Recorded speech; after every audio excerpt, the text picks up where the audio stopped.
दुख क्यों मिलते हैं? श्री कृष्ण अर्जुन से कहते हैं कि जब ज्ञान की धारा जब बहती है तो सबसे पहले मोह को नष्ट करती है। मोह को इसलिए नष्ट करती है क्योंकि मोह अज्ञान है। 4 वर्ष पहले सिकंदर से एक साधु ने कहा था कि तू पूरी दुनिया जीत लेगा, इसके बाद क्या करेगा, क्योंकि और कोई दुनिया है ही नहीं। दुखों का एक कारण मोह भी है। मोह से अज्ञान बढ़ता है और जीवन में समस्याएं शुरू होने लगती हैं।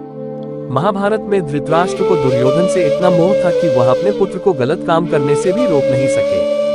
धृतराष्ट्र को पुत्र मोह की वजह से धर्म अधर्म ज्ञान ही नहीं रहा था। अंत में सब कुछ बर्बाद हो गया। आध्यात्मिक गुरु ओशो ने अपने एक लेख में बताया है कि महाभारत में श्री कृष्ण ने अर्जुन से कहा था, जब ज्ञान की धारा बहती है तो सबसे पहले मोह को नष्ट करती है। मोह को इसलिए नष्ट करती है क्योंकि मोह अज्ञान है।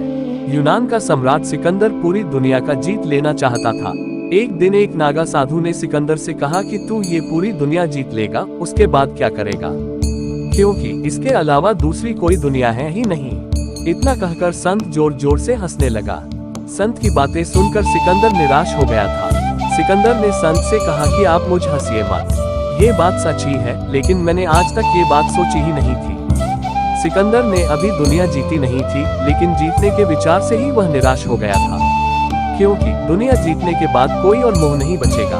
सिकंदर ने संत से कहा कि आप हंस क्यों रहे हैं?